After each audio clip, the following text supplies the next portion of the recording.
So, hi, my name is Maggie Sullivan, and I'm a physio resident here at Zoomers Physiotherapy. And tonight we're going to be looking at core strength essentials. So, just a little bit about me before we get started. I graduated from Memorial University in Newfoundland with a Bachelor of Kinesiology in 2015. And I've worked as a kinesiologist and a physio assistant and have worked with a few local sports teams in New Brunswick doing on ice and off ice training for those teams. I just graduated from DAL in 2020 in the fall as a physio resident and have begun here about a month ago. And my focus is really on helping individuals achieve their goal and live their life to their full potential. So the planned takeaways from tonight are to have a better understanding of what exactly the core is and why that's important, and also to give a starting point for you to begin a core strengthening program. And if you already have one, to give you some enthusiasm to reevaluate and ensure that you're setting yourself up for success and targeting all the muscles that you want to be targeting. So the planned program for tonight, we're going to look at what exactly is the core and what muscles make up the core and why that matters. And then also looking at where to start with an exercise program. I'm going to have a demonstration of a few exercises, and then we'll do a wrap up with questions afterward. So to start, what exactly is the core?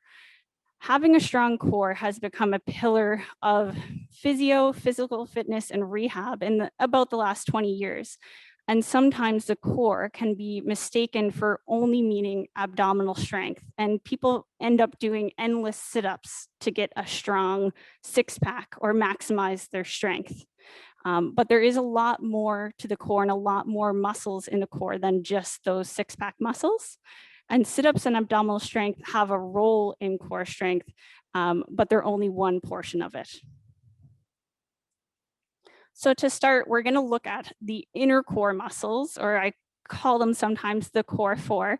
And these are really smaller, deeper muscles that make up our core.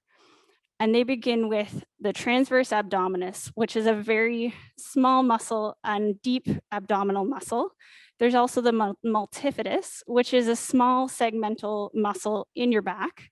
And then two muscles that we don't generally think of when we think of the core that make up the top and the bottom are our diaphragm, or our breathing muscle, and the pelvic floor as well, also work together and form that inner core. So it's really important when you're strengthening the core that you think of all these muscles as well.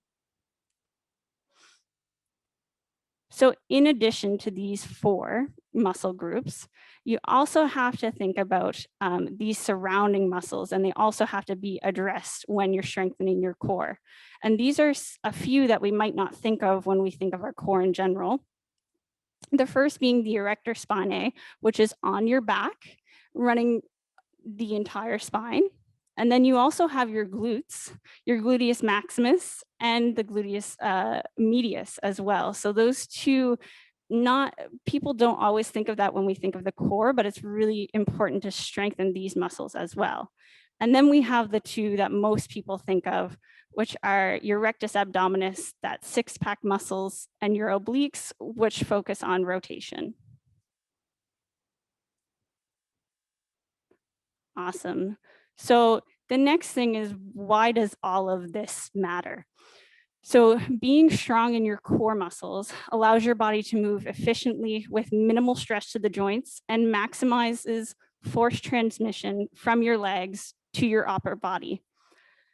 And there's a few studies recently that have looked at, found that core weakness has been found to increase your risk of lower extremity injury. And we've also seen some studies have found that core stability exercises have been found to help with acute low back pain. Another way to think of it is thinking of your torso as a spaghetti noodle, which is kind of funny, but you think of a noodle, when it's raw, it's more rigid, and when it's cooked, it's looser. So if you're trying to fit that noodle, pushing it through a meatball, which would push through the meatball more easily? And it would certainly be the raw noodle. the more rigid one. So you can think of your core as, if it's strong and strengthened, more as the raw noodle, or if it's weaker, it would be looser and more like the cooked noodle in that scenario. And I don't know if you guys can notice the photo that I have up. Anyone in the Halifax area might notice or might recognize. This is the crane that fell a few years ago. And I included this just because when you think of what happened in that incident, it was one piece that at its base that wasn't strong, that caused the entire thing to fall down. And sometimes we can think of our core like that, that if it's not strong, it can lead to injury down the road. So this is a quote or an analogy that Laura uses all the time, that your body has a bank account of strength. So there's a threshold amount of strength that we need to have optimal body function. And if it drops below that, that's when you experience symptoms and pain and dysfunction. And that's oftentimes when we get people to come see us. So the idea with strengthening the core and with the exercises we're going to show you is we want to build up your strength bank account before it gets to that point. So the next question is really, where do we start with all this? And it's really hard. There's so many core exercises. It's hard to know where to start.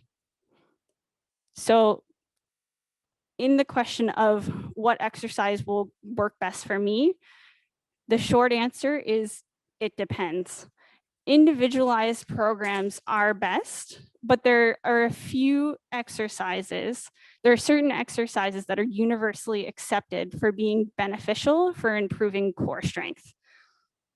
So there's 5 that we're going to look at today.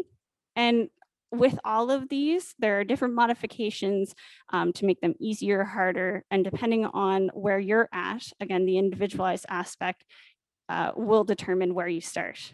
So the ones that we're going to look at are the front plank, bird dog, bridge, the inner unit activation, and also the side leg lifts. So things to consider when you're getting started with these exercises is previous injuries. So if you've had any knee injury, back injury, knee replacements, anything like that, those are all things to consider when you're getting started with these exercises. The other thing is to start slow. So you want to make sure that you're not starting 100%, 3 sets of 10 of every exercise, but listening to your body and really focusing on form and activating the proper muscles, and then building up the repetitions as you go. And a general rule of thumb, so spending 10 to 15 minutes 3 to 4 times a day on the core system, this important system, can go a long way in improving your performance, both accuracy and power, and reducing your risk of injury. And the exercises that you pick should be challenging, but not painful. So what I'm going to do for the exercises is we'll look at the 5. I've got pictures here and I'll describe them. And then I'm going to switch my camera over so I can actually demonstrate them as well. So the first one that we have is that inner unit activation. So that one is looking at that inner core unit that we talked about at the start. And those are really your stabilizing muscles. So for the exercise that we're going to do, you're going to be laying on your back and you're going to pull your belly button in toward your spine, holding there for 5 seconds and really making sure that you're not holding your breath while you're doing it.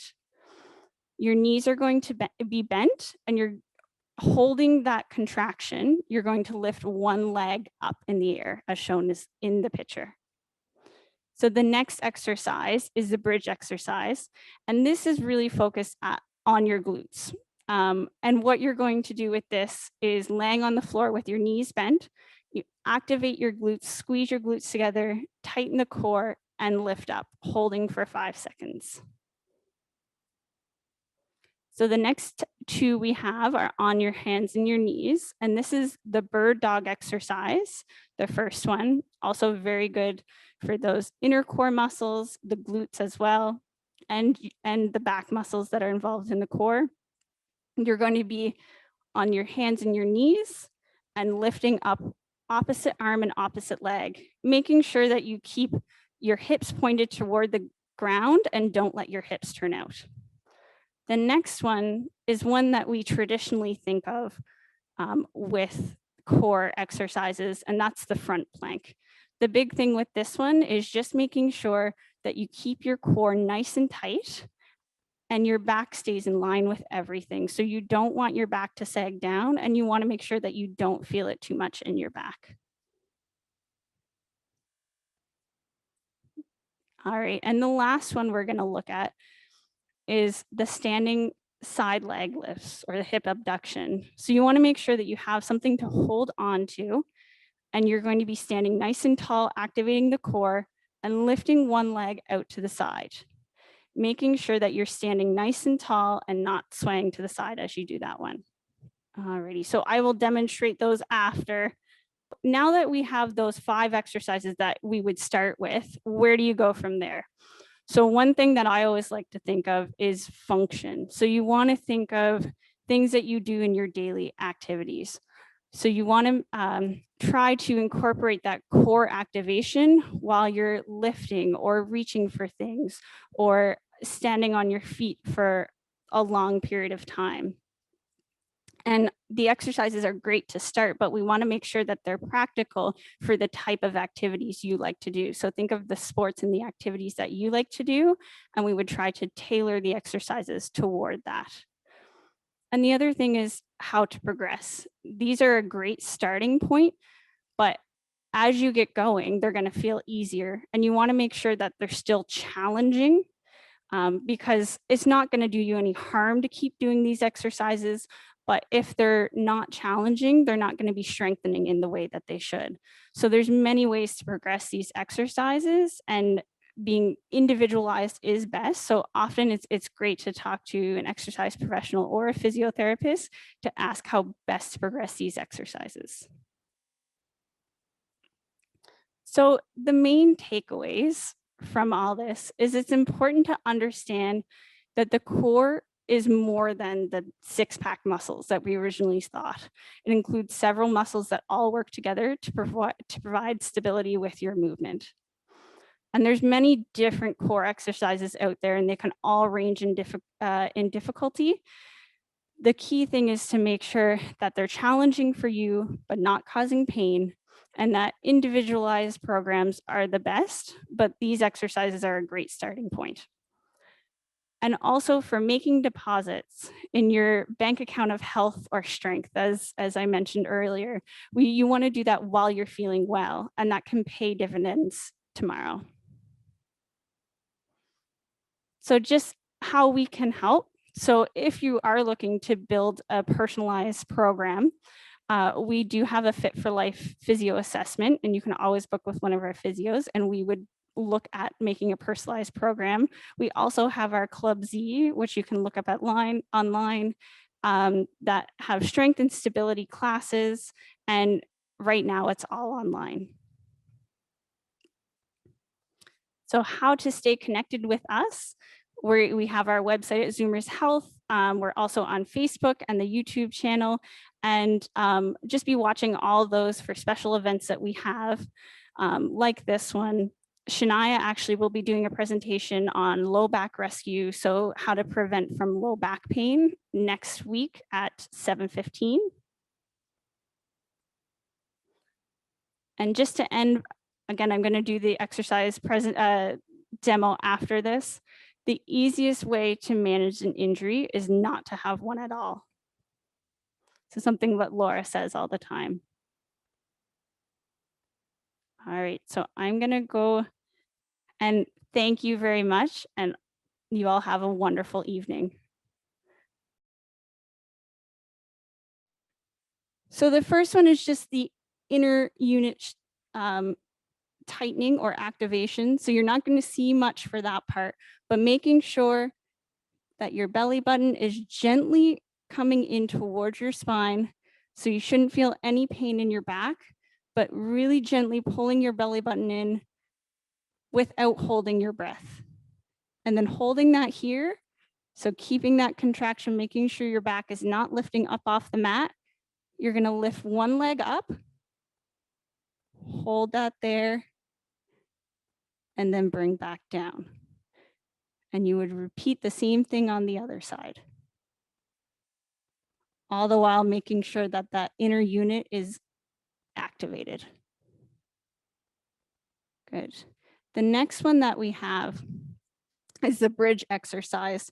So it's really key with this one to make sure that you're squeezing your glutes and your core, but making sure that you don't feel it in your back. So lifting up like this. So you want your feet about shoulder width apart and coming up like that, making sure that it's all glute activation there. Like so. The next one that I'm going to show is the bird dog one. So on your hands and knees, making sure that your wrists are underneath your shoulders and your back is nice and straight. Activating the core. You're going to lift one arm and one leg up and then bring it back down. So just like that, making sure that your hip is not hiking out, hips stay facing the mat.